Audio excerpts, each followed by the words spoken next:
Okay, hello, and welcome to the A.D.H.Deep-Dive, the show that's not about ADHD, but is filled with proof it exists. I am your host this evening, St. Nicholas, and I'll be filling in for David J. Mund. Today on the podcast, I'd like to talk to you about the excesses of unchecked capitalism. Yes, boys and girls, when a handful of billionaires own more wealth than the bottom half of Earth's people, well, what do we do then? That's right, we start a revolution, yes. I've never really wanted to live through a revolution, but boy, oh boy, do we need one. Alright. I don't think I can play out this bit. Hello, and welcome to the A.D.H.Deep-Dive, the show that's not about ADHD, but is filled with proof it exists. My name is David J. Mund. Yes, I am currently dressed as Mr. the Claus. I was recently contracted to do, well, I say recently, as of this morning, was contracted to do the holiday Halloween costume video for all of the employees at the American Immersion Theater. And so Emma and I both went as Mr. and Mrs. Claus. I had a bunch of tube lights set up, a bunch of colorful lights to capture everybody in their Halloween costume as their character. And they do like a little promo video for the company every year. I've been pretty busy lately. A handful of things have happened over the last month or so. I think we've discussed this in full. I think one of the last solo videos that I was out shooting some promotional video for a resort lodge up in Grayling, Michigan. Since then, I've been editing a bunch of that video. I've been editing a ton of that corporate games project stuff that I've been talking about. That has turned into some semblance of full-time, not officially full-time, but it's been a lot of work. And then on top of that, the other day, I shot with friend of the show, Spencer Ziegler, a stand-up special. It will be coming out. I can't really say. It's not my business to say.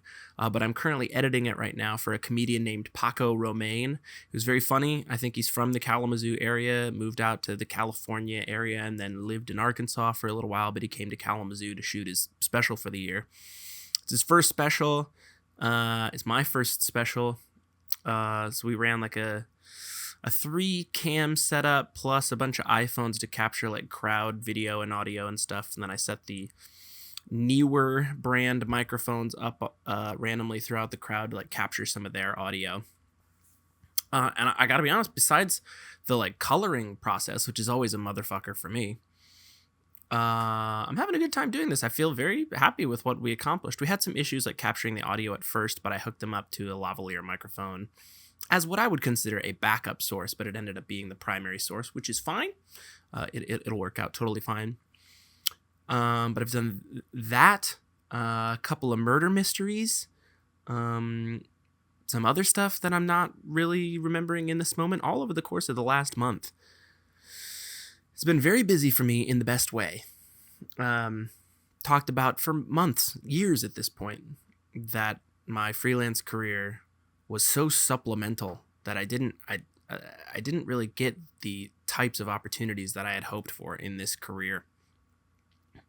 And here they come, lightning speed, one after the other.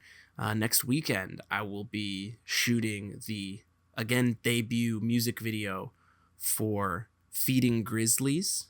A good friend of mine, Lorenzo, reached out, said about 6 months to a year ago at this point was the first time I had met him. I'd started shooting live show recaps, or trying to shoot live show recaps. I hadn't put many out at this point, but I wanted to start getting out to more shows and capturing bands live, whether it's through the iPhone or the DSLR or whatever. I just wanted to make sure that I could start shooting bands.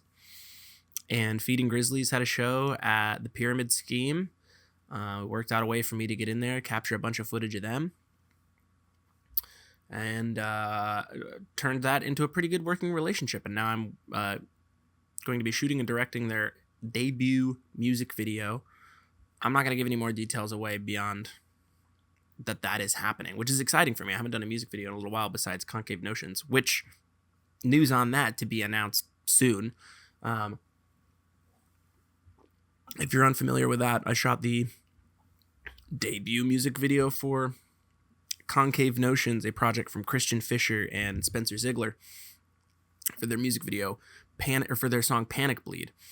And then we recently shot over the summer, I think it was, the music video for their follow-up, which again, I'm not really at liberty to discuss the specifics of any of these projects beyond the fact that I did them, and that's pretty exciting for me.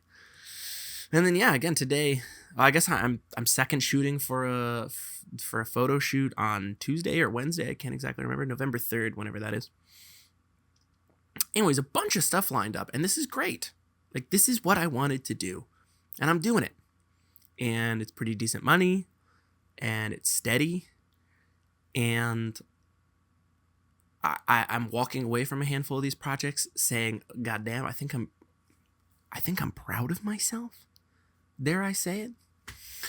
And now I'm at this weird point in my career where I'm like, you hear these tropes about like, just focus, stay in the now, don't worry about what comes next, be prepared, like have contingency plans, have an emergency fund set aside. You want to be ready for what's next, but like be present, stay in the now. But for years and years and years, I've been like waiting for this moment, this series of months back to back where I've been consistent and busy and paid and fulfilled. And now immediately I'm like, okay, what's next? What do I got next? What's coming up next? I got to be ready for the next thing. Like I got to, I've had September, October, and I'll have most of November worked through exclusively the freelance like video and photo stuff. And now I'm like, okay, but what about December? And then as soon as December's over, of course, 2026 is starting up. And is 2026 going to be like the backslide? Is this where like it all falls apart? I know I've had like a good string of like good things, and focus on the good things, right? I talked about this with Molly Lucille on the last episode. We want to focus on the good. Give yourself credit for it as it's happening. And address the stuff in the future when you get to it. Of course, again, I've already said this. You want to be like prepared for the worst and like set yourself up so that if for whatever reason December and January are not as busy or lucrative as they have been over the last couple of months, then you go right back to the delivery thing, or you make sure you have plans in place for other work. Don't just be complacent, but take stock, be present, appreciate what you have now. And I'm trying to do that. Ladies and gentlemen, this is not a punk house, it's a punk home. You can find this banner and others like it, as well as this silly goose on the loose hat, these etched mirrors, these custom charm bracelets, and so much more by heading to Cat and Crew, that's KATANDCREW.com, and entering the promo code Monday, that's MUNDAY, for 10% off your first purchase. Katie and Andrew, one of the first supporters of this show, have made a 10% discount available for A.D.H.Deep-Dive listeners. See store for details, of course, but they've got so many cool punk home products, decor. You don't have to be a punk. That's okay. That's all right. Tattoos for your home, koozies, wall banners, a hot sauce. Oh my God, keep your eyes peeled for that. So again, if you want this is not a punk house, this is a punk home banner. If you want this silly goose on a loose hat, if you want etched mirrors, if you want custom charm bracelets, so much more, go to Cat and Crew, KATANDCREW.com, enter the promo code Monday, that's MUNDAY, for 10% off your first purchase. Thank you very much to Katie and Andrew for sponsoring the show. Let's get back to the podcast. And in doing so, I've got a couple of like experiential opportunities as well, not just work stuff. So I've mentioned a couple of times, December 6th, we're playing a show with our friends in Bay City. So Midwest Guys, Doogie, and Bring Your Best. And then the following week, December 12th, Midwest Guys is headlining the Pyramid Scheme for our Christmas show, which I think I just decided in this moment. It's supposed to be an ugly sweater show, but I might wear this. This is pretty rad. I might do this as a costume. Maybe I won't. I did buy a pretty dope sweater that maybe is chilling here that I might go grab before the end of the podcast. I'm certain that I'll forget. But if I don't, I'll grab that and show it off. Anyways, December 12th, Midwest Guys is headlining the Pyramid Scheme, my favorite venue in Grand Rapids. This is exactly kind of what I was just talking about with like the experiences that you have like along the way, and then you like take stock in them, and all of a sudden you're like, well, what's next? For years, my entire life, I had heard rumors of the Pyramid Scheme, a pretty decent sized venue in Grand Rapids that had like dope shows. That's all I knew about it. There were dope shows that happened at the Pyramid Scheme, but I was like a small town kid who didn't know anything about city life. And even though I've come to learn, as we've discussed a few times now, that Grand Rapids is a much smaller town than I thought growing up. Certainly, it's a metropolitan area where things are happening, and there's plenty to do and see and experience and create here, but it's much smaller than I had thought. Anyways, I heard these rumors about this place called the Pyramid Scheme, where you might be able to get like 400 people to come see you. It's not an arena. It's not like a big theater. There's a bunch of geese flying by the window right now. Sorry, they were loud as hell. But great venue. And then I remember that first show I got to play at the Pyramid Scheme. That was my, oh my God, I've done it. I'm doing it actively right now. I'm doing it. And then that happens, and then you chalk it up as a fluke. Yeah, I happened to one time get the opportunity to play the Pyramid Scheme. I could complain all day I want about how I played or how I sounded or how we did or how we were received or perceived. But then we did it again. And then we did it again. And now we're headlining. And we've talked plenty of times about what it means to headline versus what it means to play last. I think we're headlining because it's our show. We have put on this show.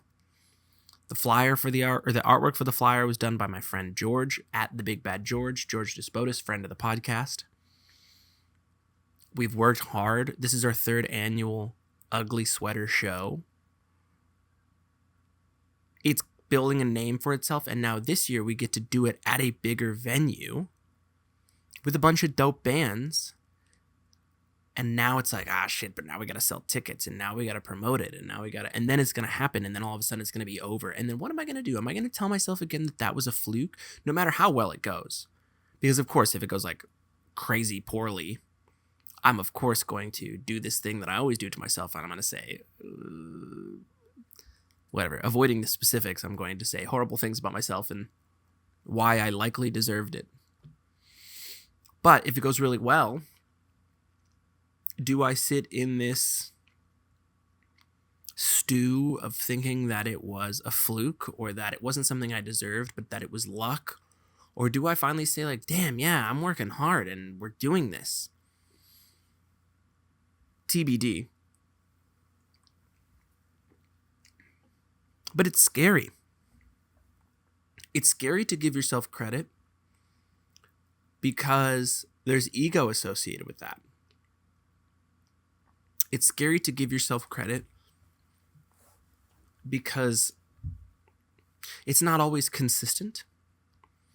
And how am I supposed to believe as a creator that I am good if I only do one good thing? It's like the one-hit wonder fear that people have, right? Like, you know, for the longest time, the band Train was seen as a one-hit wonder because of the song Drops of Jupiter. They went on to have like a few more like breakout singles, Hey Soul Sister and whatever the other songs. But like for decades, they were known for Drops of Jupiter. And I've seen interviews with them where they've talked about like, that sucks. Like that's like our least favorite song. And like, there's so much other art that we're proud of that nobody really just seems to resonate with and nobody really enjoys. And why is it that this one thing that we did forever ago is the thing that we're known for? And they tend to get down on themselves as artists. Now, this is just one particular example. I don't know why the only one-hit wonder I thought of in that moment was Train, Drops of Jupiter. Actually, thinking about it, that felt like a deep cut for me. But of all the things that I've ever done creatively, all the things that I want to do creatively, it's so easy for me to believe that the thing that I'm going to do is going to be the thing that's like, it's the only thing that I get known for, or the only thing that like, I don't know. Now as I'm talking about this, I'm like annoyed about it because I'm already selling short what could be an otherwise great experience. But whatever. We'll stop talking about this show in particular. We're talking about scary things, right? Scary, spooky. It's Halloween, as you can tell by my cheery, festive Christmas costume. Honestly, one of the only things I actually wanted to talk about today was something upcoming that I am afraid of. So we may as well, in this moment, talk about the things that I am afraid of by talking about this thing. Side note, as sort of a transition, for Emma's birthday this year, I was able to surprise her with some of her friends from out of state. Kept it a secret for months that her friends were coming. And I took her to this cabin very late at night where I think she assumed that like maybe I had planned this like secret getaway for us. So we could like just experience the weekend together for her 30th birthday. And then as we get there, her friends appear, and it was a big like fun celebration, a weekend experience with her and her friends. And part of that experience was going through a haunted house. It's the Erebus, Erebus haunted house in Pontiac, right next to the Crowfoot, if you're familiar. And man, what an awesome experience. I feel like so many times in my life I've had the opportunity to go to haunted houses and I've said no because either I said that doesn't sound like fun, which was likely untrue, or I said what likely was true, I don't like haunted houses. What's the point of being scared? That's not fun. Let me tell you, I had so much goddamn fun. That was so much fun. It was like a half hour to 40-minute experience. Apparently they spend the whole year prepping for this. Like that building, that company is dedicated the year to like constructing and planning and building out the architecture and changing it so it's different every year. And this was my first time going to it, and it was fucking dope. Obviously, there's like a few cheap scares here and there. They're jump scares. There's a handful of cheesy experiences with some of the actors in there. There's a bunch of actors in there, a ton of characters. And like, I don't know, not to sell any of them short, but they kind of front load it with like some of the weaker actors so that as you go along, it gets more and more creepy and more effective.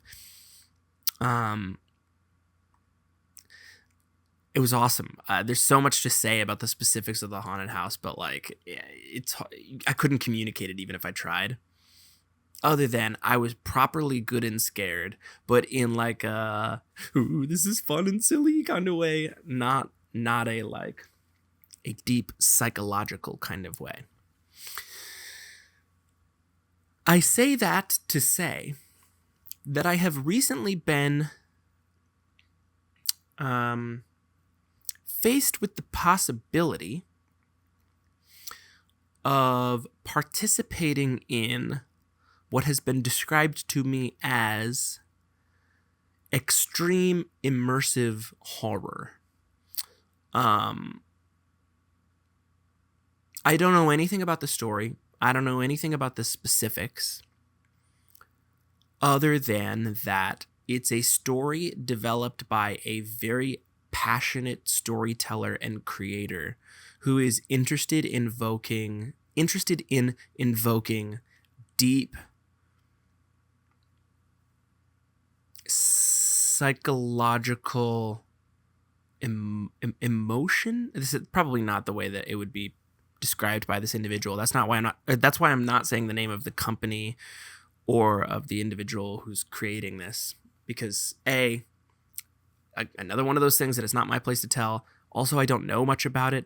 I'm just talking about how I feel about going into what has been described to me as an extreme immersive horror experience.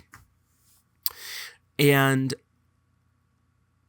I'm a little bit frightened. Not in a I'm scared of spiders and I've been told that there's going to be spiders in the story, but in this kind of way. In order to sign up for this, I had to fill out a questionnaire. Some of the questions were, what does friendship mean to you? And have you ever had thoughts, or have you ever had thoughts in not this exact specific wording? Have you ever had thoughts about suicide, or have you ever had suicidal ideation? And man, what an introduction email that was. I had to apply to be granted access as a participant to this experience by answering the question, have I ever thought about killing myself? And that was pretty scary because first and foremost, yes, we've talked about this many times on the podcast. Yes, I have thought about killing myself. Yes, I have. I don't know if you would call it an attempt, but I have nearly killed myself. And in this moment, I'm in a good place. I'm in a good mindset. And I don't want to kill myself right now. So to be confronted with the possibility that I might need to confront those thoughts or memories of wanting to kill myself was pretty scary to me. But I was honest. I said, yes, I've thought about killing myself. I don't know how detailed I went in the questionnaire, but for what it's worth, I'm going to talk about shortly a follow-up conversation that I had with the creator. And first and foremost, I talked about the question, what does friendship mean to you? And if you listen to the last episode, the episode with Molly Lucille, we talked about chapter friends, a concept I was not familiar with. I had not been familiar with up until this point, where she described it as, sometimes friends you discover are only for that chapter. And if you see them at the grocery store, or you see them out in public, it's very exciting to see you. I would love to stop and chat, say hi, how are you? I don't resent you. I don't hate you. We just sort of fell apart. And sometimes you have to accept that friends are sometimes only for that one chapter in your life. And now there are some friends that are permanent and that are there from the beginning of time to the end of time. Or once they enter your life, the chapter is from that moment to the rest of your life. But sometimes friends are impermanent. And that's scary to me.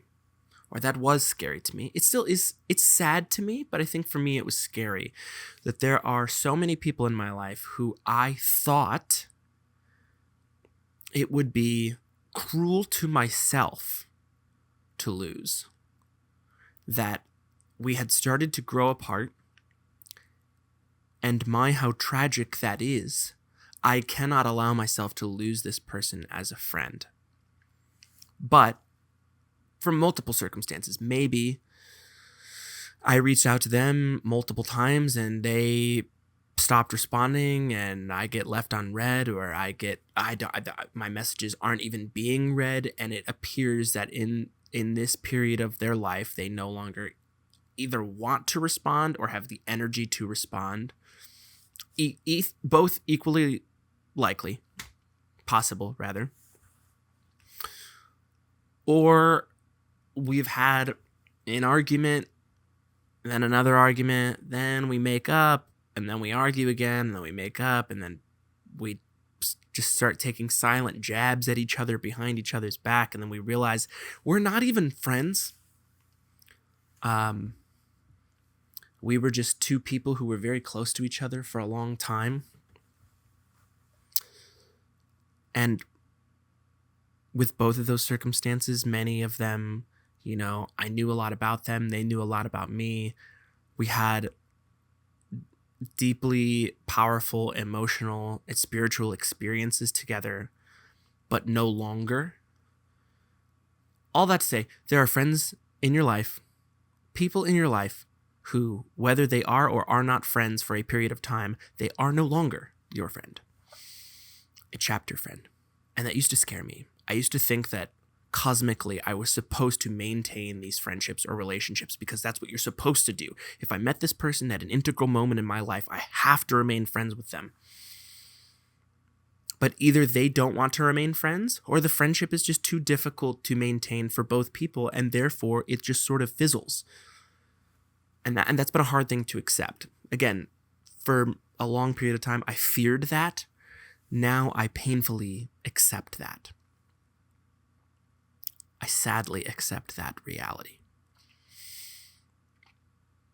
So, all that to say, that's kind of how I answered that question in the questionnaire. But then, yeah, with the suicide question, I was honest. I said, yes, I've thought about suicide. Yes, I've had my experiences with suicidal ideation. There's not much to say in a questionnaire. If you want to talk about it, let's talk about it. And it was brought to my attention that the creator, after seeing my application, wanted to speak with me on the phone to ask a little bit. They sent a follow-up email, which I can even read in this moment. Let me vamp just a moment as I say that I am currently pulling up my email while also realizing that I'm not going to say the name of the creator. And if I accidentally say the name of the creator, I'm probably going to I'm going to beep that. Because again, this part isn't relevant, but also the name of the company. I just want to mute it all. I don't want anybody to know the name. Okay. So they said, "Hi, David. Thank you so much for replying to name of the show. The whole team was very excited to see your name come through. We were reviewing applications last night and just wanted to follow up with you on your note about a history of suicidal ideation. Company name does deal heavily with the topic of suicide, so we just wanted to make sure that that's not going to be a serious trigger for you. If you would like more specific details about how we're handling the topic, I am open to having that conversation with you. If you do not feel like it will be an issue for you, we trust your decision on that. Just wanted to make sure we aren't springing anything on you or making you feel like we're targeting you with the storyline. We truly want this to be a positive and meaningful experience for you, so just let me know what you're thinking and if you'd like to hop on a call." Oh boy, they're dealing heavily with the topic of suicide, and so they want to make sure that I'm not triggered by any of the content there within. And for those who don't know, this I have never done an extreme immersive horror experience. I have barely even, besides as an actor, done much immersive myself. I've had a handful of experiences as an actor and just passing through a few experiences. I've, of course, helped create some semblance of immersive experiences, but as a participant, I have not been in the camp that goes through and experiences the very personal, intricate story that can be custom curated to you as the participant, let alone one for what is being marketed as a extreme horror experience. Now, does that mean that this extreme horror is going to be, gore and guts and blood and whatever? I don't know. It can. I don't know.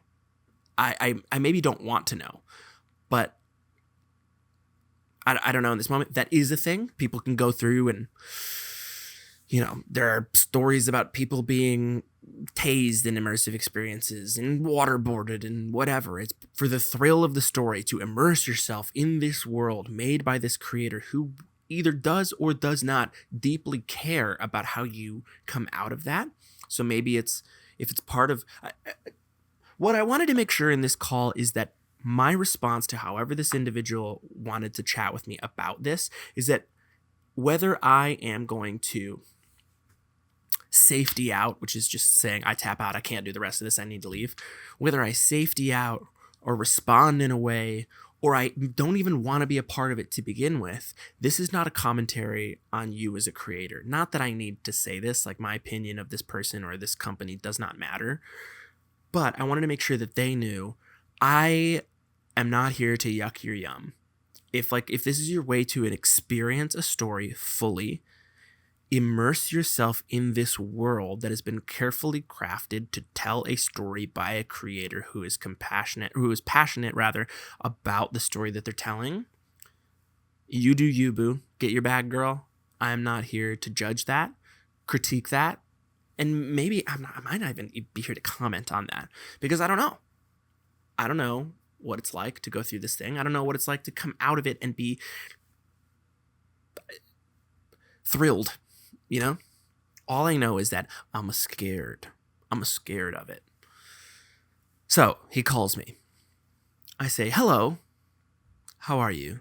Good to hear your voice. I've met this person once before.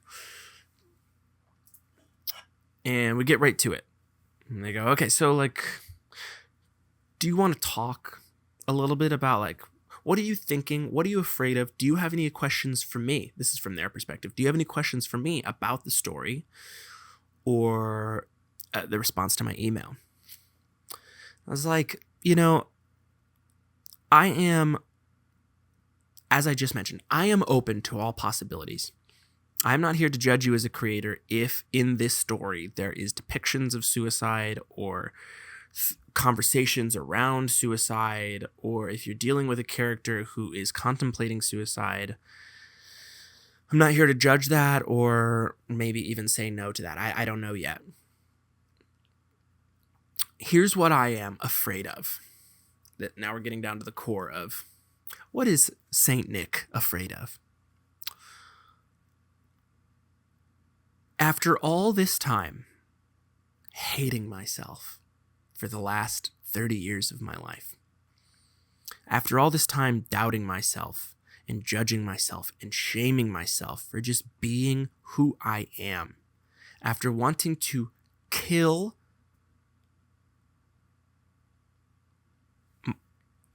that to kill myself,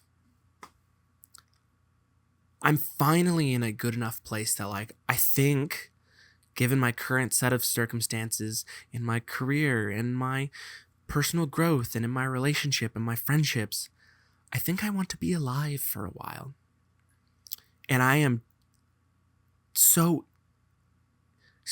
easily able to get back into a world where I want to kill myself again. That's scary to me. The thing I am scared of the most is waking up one day and it either being back, it being the suicidal ideation, or saying damn, I've been trying so hard to convince myself that I love myself and it turns out I don't. Maybe I should kill myself. That is horrifying to me. That is the scariest thing in the world.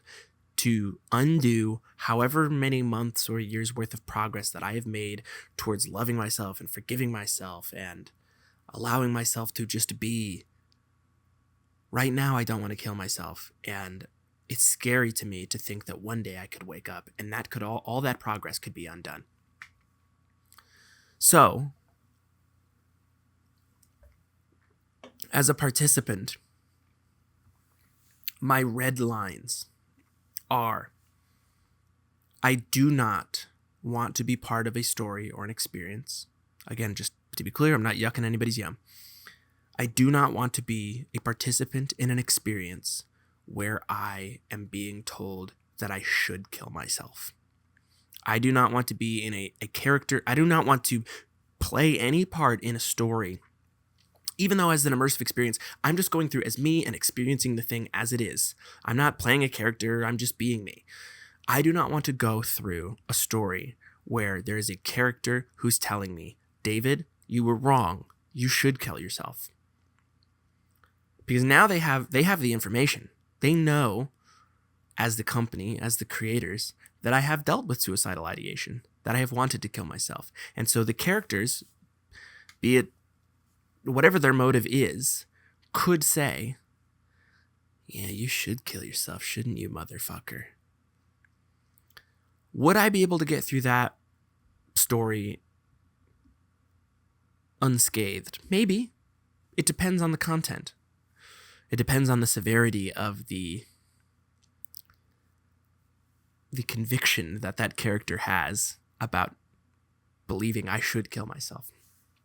I just don't want to go through a story where I'm being told I should kill myself, because I could so easily be like, yeah, I know that this is just a story, but like, I shouldn't I? I have been thinking about it, and now the universe has tossed me into an inner universe where someone is telling me that I should kill myself. Maybe I should kill myself. I don't want to do that. I'm not to yuck your yum, but if that's happening, it's not for me. Also, the other red line. Look, I'm a bully. I'll admit it. I've been a bully in my life. I bullied my siblings. I bullied people I perceived as weaker than me. Maybe it was a defense mechanism. Call it what you will. I don't know. I was also bullied, and, I experienced whatever my own level of emotional abuse and emotional manipulation as a young kid by certain people in my life. That's my cross to bear, right? What I never did, or at least, God, I hope I never did, because if I ever did, I so deeply, deeply resent it and regret it, is I don't think that I would ever tell somebody to kill themselves. I cannot be put into a story where I'm being told to tell another person that they should kill themselves, or that it's my role to convince someone that they should. Because yeah, I wish ill. Unfortunately, I wish ill on a handful of really ugly, horrific, horrible individuals. People who have wronged others, people who have abused others. Man, it's really hard for me to get to a point where I should tell someone. It may be impossible to get to a point where I could tell someone in earnest they should kill themselves. Even in the most judicial sense, justice for me, for someone who's done horrific things to others, is spending an eternity regretting that decision. Whether it's in prison or whatever. I don't believe in the death penalty because that lets people off of the hook. That's in a justice kind of way. I can't get to a point where I tell someone to kill themselves, because that is so antithetical to how I'm trying to be in my own world. You shouldn't kill yourself, especially if you're a good person. I believe that you, and therefore I, can get to a point where we forgive ourselves, where we move on, maybe not move on, but get through it and accept who we are and accept everything that we've been through and accept who we've become. Perfect or imperfect, certainly imperfect, but to get to a point where we don't want to kill ourselves, where we want to be alive, where we want to love ourselves and therefore love others. So if I'm going through an immersive experience where I'm being told, in order to get to the next room or the next chapter of this story or whatever, that I have to tell someone to kill themselves, I don't want to be a part of this experience. And again, not to yuck your yum, maybe it's part of the way that the story is told, and I can accept that, and I can't understand it because I'm not going to go through it if that is the case. But that's just not for me. I can't do that to someone. Anyway, all that to say, I was met with a near immediate and resounding, oh, dude, we're not doing that. We're not. There are no characters in here who are going to tell you to kill yourself. and you will never be put in a position where you have to tell someone to kill themselves. Now, what does that mean for me? I imagine I'm going to get to know a character in this story who ends up taking their own life. And that is sad and scares me, and maybe is enough for me to decide ultimately that I don't want to do it, because I can't come out of that story with that level of heartbreak. Most of the emotional, dramatic films that I have written end up with the main character either killing themselves or being around someone who kills himself, because so much of my life has been centered around the idea of the way my story ends is killing myself. So therefore I'm going to write it into a character to either get the demon out, like get the brain, get the thought out, or like, you write what you know. So I hear the logic behind maybe that happening in the story. And maybe that's not even going to happen. I don't know. But my fears around, is somebody going to tell me to kill myself? Or am I going to have to tell someone to kill themselves? We're met with a, no, that's not how we do things here. But given that questionnaire, what does friendship mean to you? And getting a follow-up email and phone call about like, hey, so we hear that like you're kind of triggered by suicide. Oh, brother, that's going to be tough. So I don't know if I'm going to do this experience. I don't know. It has been brought to my attention that the individual or the company who is creating this experience is a sweetheart, a very kind person who cares about the people who experience their art and who wants their art to be experienced in a way that represents them as a good person. So I don't think they're trying to traumatize the participants in their story. But that might not be on them. It might be on me to say, it's just a story. It's just an experience. It's okay. It's very sad. It's even horrific. It's seen as extreme immersive horror, but I don't know if I want to be that immersed. I'm scared. So on this beautiful Halloween day, as it's getting much, much darker out, that's what I'm afraid of. I'm not scared of ghosts or spiders or snakes or the dark. Occasionally I'm afraid of birds, but that's just because they're freaky, man. They're rodents that can fly. But what I'm really scared of is undoing all of the progress that I have been making over the last decades of my life in learning to love myself. And at the drop of a hat, it could be so easy to undo all of that progress by waking up one morning and saying like, maybe I don't think it's worth it. Maybe I do hate myself. Maybe I should kill myself. And all it takes is that one day or that one bad headspace, even though the next day could be the best day of my life. If I don't give myself that opportunity to experience that next day, that's it. Like it is instant. And that really scares me. And I'm sorry, Halloween is supposed to be fun about ghouls and goblins and witches and vampires and Santa the Claus.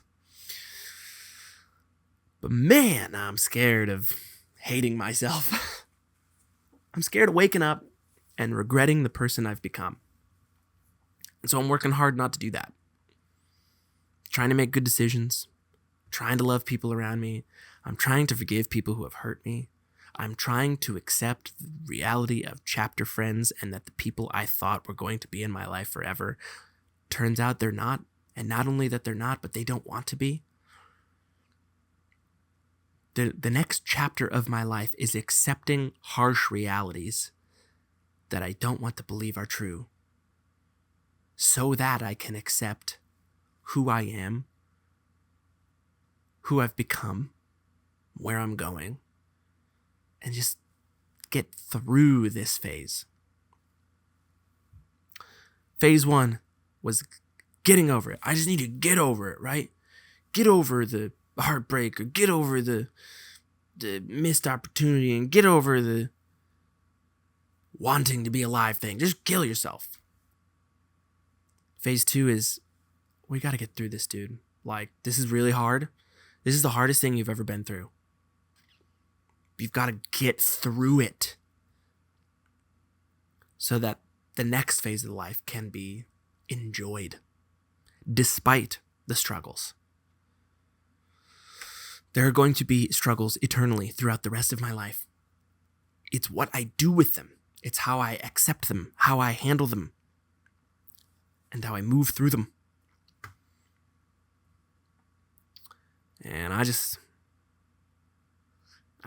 am scared of hating myself. That's my biggest fear, is hating myself. Because that movie ends tragically. I've written it in every character piece that I've ever made, in any dramatic sense. I've written it. I know how it ends. And it's not good. And I don't want to be the character. So with that, final notes. I recently, I think, ended my Let's Play on my YouTube channel. I was doing a Let's Play of Don't Starve, the game. It's kind of open-ended.